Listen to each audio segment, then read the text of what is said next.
Hey, this is Aditya from Lighthaven, India. We're going to take a quick break from our double stick power and coordination drills because I wanted to bring to you guys first some really easy tips that will help you improve as a martial artist and that will help you improve in whatever martial art that you're doing at the moment.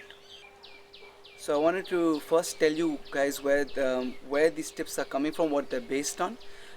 When I first came back from my first training trip to the Philippines with Grand Tuhon, um, there wasn't much Pikiti or Shakali around in India. The only other person who was teaching it was Tuhon Kanishk, and he lived pretty far away from me. So I didn't necessarily have any training partners to train with. Yes, GT had authorized me to start a training group, but there was a huge gap between the level of the people who were starting from scratch and me who had just come back from spending 3 months with Grand Tuhon in the Philippines.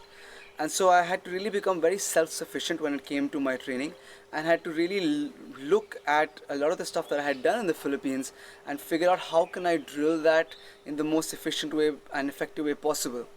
The only way for me to check if I was doing the right thing was every year when I would go back to the Philippines, I would go back to GT and I would fight at the convention that's held every year. That's the only time when I would get to be able to see if my training in the previous year paid dividends or whether it was a big waste of time. However, having said all of this, my first 3 years of PKT were probably my most crucial, at least in my own estimation, because those were the years when I really spent a lot of time on just my fundamentals, on just my basics. I looked at all of the material that I had, that GT had given me, and I sort of zeroed in on the things that I thought would help me the most, and I really just polished and polished and polished and polished. For me, that was my ranging footwork and my basic angles. That's why I'm such a big proponent of those two skills. When I opened Lighthaven and we started to get a lot of residential students, the biggest question for them and for me was how do they continue their training when they go back home. When they're over here, we're training 6 days a week, 5 to 6 to 7 hours a day, but when you go back home, it's very hard, almost impossible for you to maintain that same intensity of training. And so how do you stay consistent with your training, and how do you come back the next time you come back to Lighthaven, how do you come back better than when you left?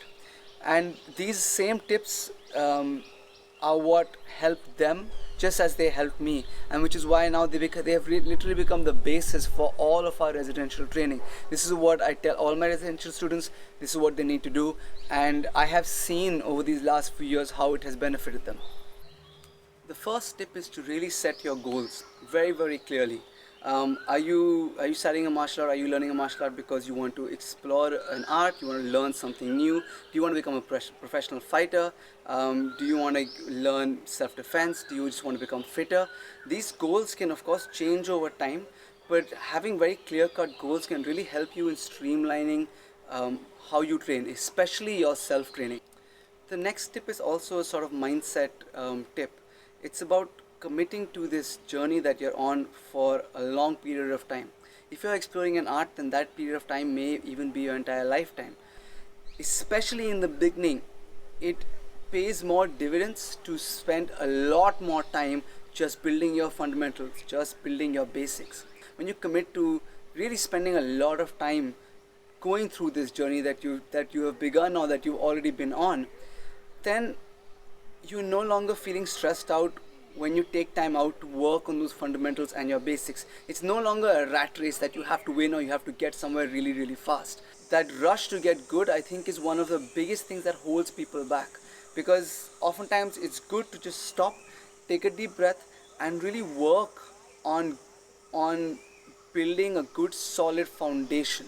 Once you have that good solid foundation, it's going to become very easy for you to then pick up new skills. Even if you switch from one martial art to the other martial art, if you have picked up a really good foundation, a good fundamentals, good coordination, good balance, just good body awareness, then wherever you go, whichever martial art or any sort of movement based activity that you pick up after this, it's going to be much easier for you to absorb new information and learn that new art. The next two tips are sort of on how to structure your practice, because again, your own self practice is the thing that's going to help you improve the most and the fastest. The issue is that there's so many things to work on, so many things to practice, you cannot possibly practice everything at the same time. So what you need to do is have a good hard look at yourself, um, figure out what it is that you need to work on the most at this moment of time, and focus on that. If you don't know what it is that you need to work on, speak to your coach, speak to your teacher. That's what they're there for. But pick a small set of skills or movements that you want to polish. A lot of martial arts are based on stacking skills on top of each other.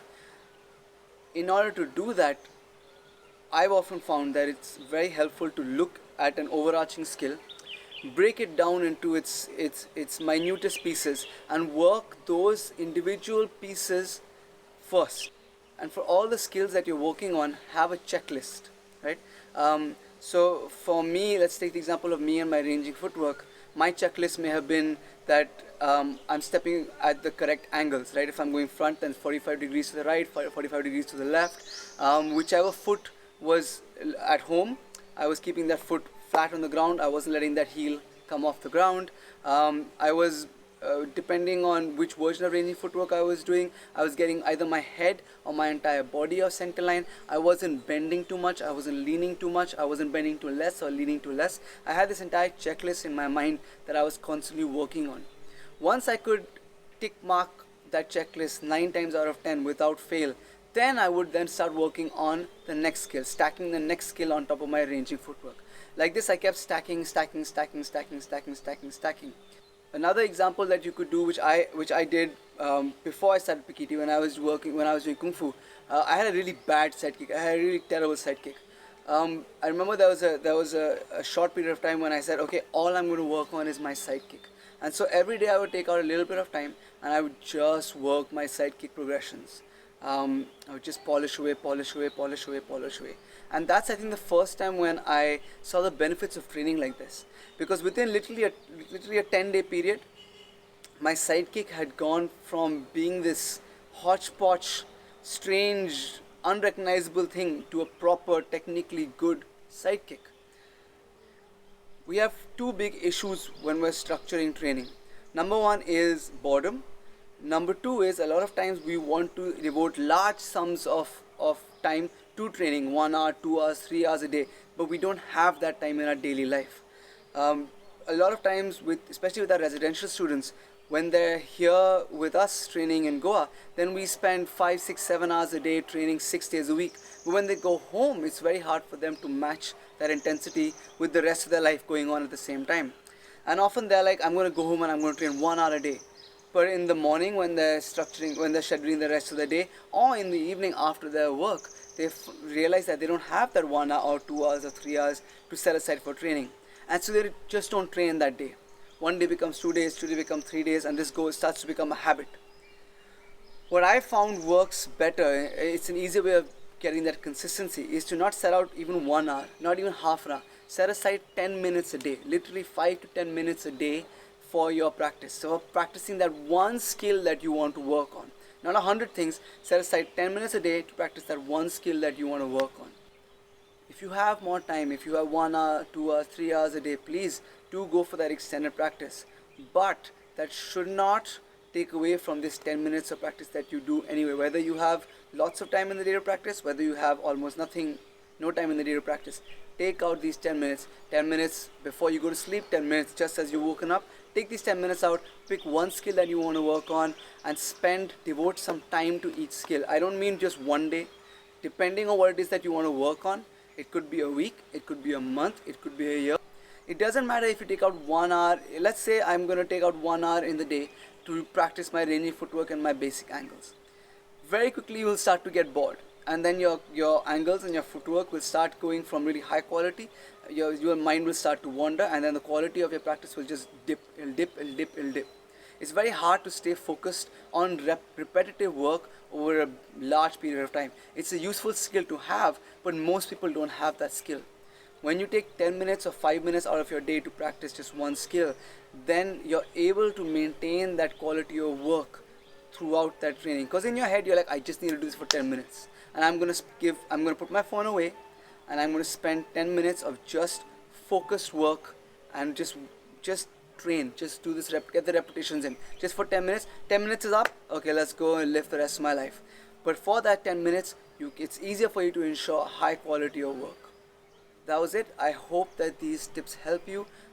Please let us know if they do. If you enjoy our content, please like, subscribe, share this video with people that you think it might help.